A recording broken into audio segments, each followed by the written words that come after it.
Hello বন্ধুরা, নমস্কার। দেখো বন্ধুরা, সবাই তো জানো বুধবার ছিল শিবরাত্রি। সেই শিবরাত্রিতে আমি যেখানে থাকি ভাড়া, সেখানে বাড়ির সামনে একটা শিবলিঙ্গ ছিল, সেখানেই আমি আজকে শিবরাত্রি পালন করলাম। এই ফার্স্ট টাইম আমি সারা রাত জেগে আমি শিবরাত্রির ব্রত করেছিলাম। শুধু আমি না, 8-10 জন আমাদের সাথে ছিল, সবাই মিলে করেছিলাম। দেখতেই পাচ্ছ কত লোকজন একদম রাস্তার সাইডে। এটা একটা পাশের বাড়ির বোন বলতে পারো। এরপর দেখো আমি এখানে পুজো দিচ্ছি।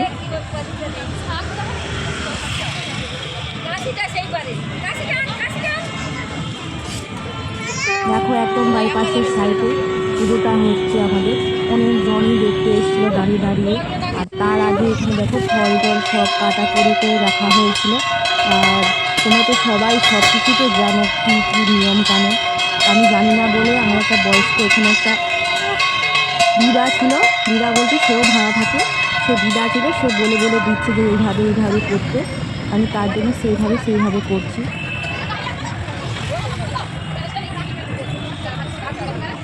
আমার একটু ভুলা মন, আমি ভুলেও যাই, কারণ আমি আরও এর আগে আমি 2বার করেছি, কিন্তু একদম সারা রাত জেগে যে হয় 4 প্রহর ঢালতে হয়, সেটা আমি জানতাম না বা জানিও না, করিও নি। এই ফার্স্ট আমি পুরো 4 প্রহরের জল ঢালবো।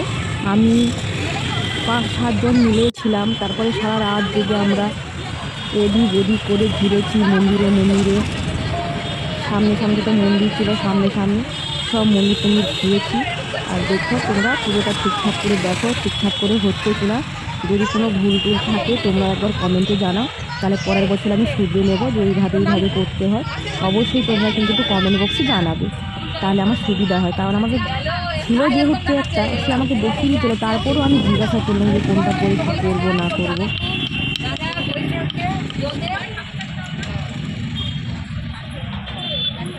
আর অবশ্যই বন্ধুরা, যদি ভিডিও ভালো লাগে অবশ্যই লাইক কমেন্ট শেয়ার করবে।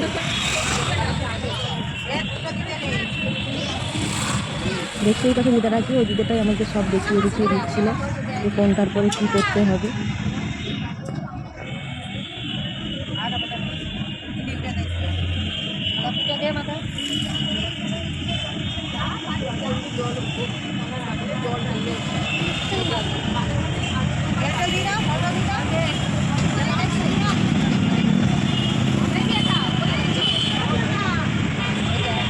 আর আমাকেও কেমন লাগছে শিবরাত্রি দিন, সেটা অবশ্যই কমেন্ট বক্সে জানাবে।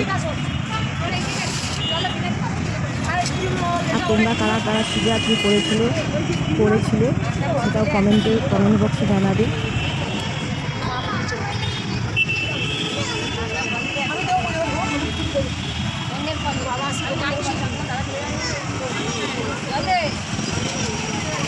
চলো এরপরে এই যে দুধ ঢালছি। আমরা 2 প্রহরে দুধ ঢেলেছি আর 2 প্রহরে জল ঢেলেছি। জানি না কি ঠিকঠাক হয়েছে কিনা। আর দেখো এই যে ফুল দিয়ে সাজিয়েছি, এদিকে দেখতে পাচ্ছ তোমরা, এটা কিন্তু আমি, একটা কাকিমা, একটা বোন, 3 জনে মিলে ফুলটা সাজিয়েছি। 4 সাইডে একটা আসত্য গাছ ছিল, ওই আসত্য গাছের 4 সাইডেই এই ফুলের মালাগুলো সাজিয়েছি।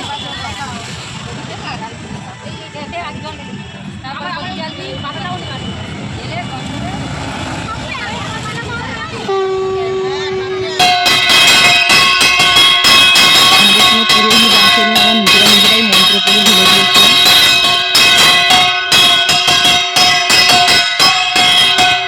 চলো এরপরে আরতি করে নিয়ে, আরতি বলতে প্রদীপ জ্বালাতে হয়, তো প্রদীপটা জ্বালিয়ে দিচ্ছি, আরতি করে দিচ্ছি।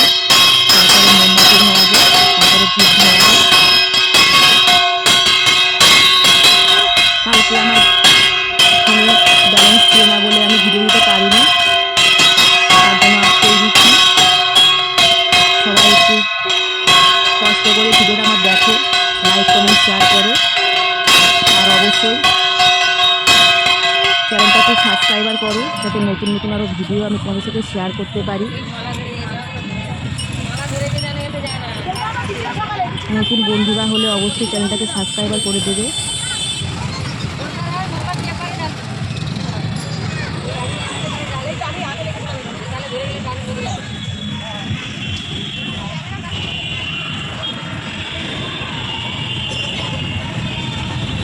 নিজেরা নিজেরা পুজো করলে বেশি ভালো হয়, কিন্তু ব্রাহ্মণ ঠাকুর থাকলে একটু মন্ত্রযন্ত্র করে, কিন্তু নিজেরা নিজেরা আমরা করে দিয়েছি, যা পেরেছি তাই করেছি।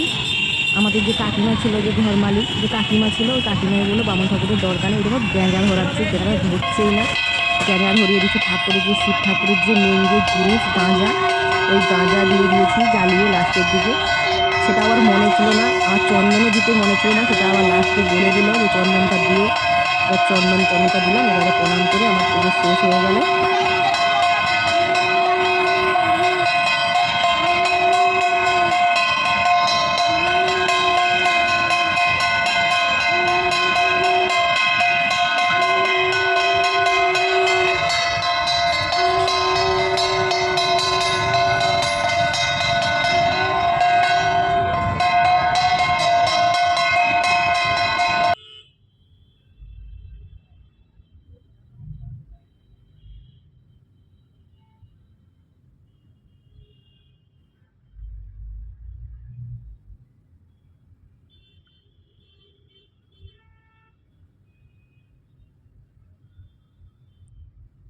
চলো দেখা হবে পরের ভিডিওতে, দেখতেই পাচ্ছ আরতি করছি। দেখা হবে পরের ভিডিওতে, সবাই সুস্থ থেকো, ভালো থেকো।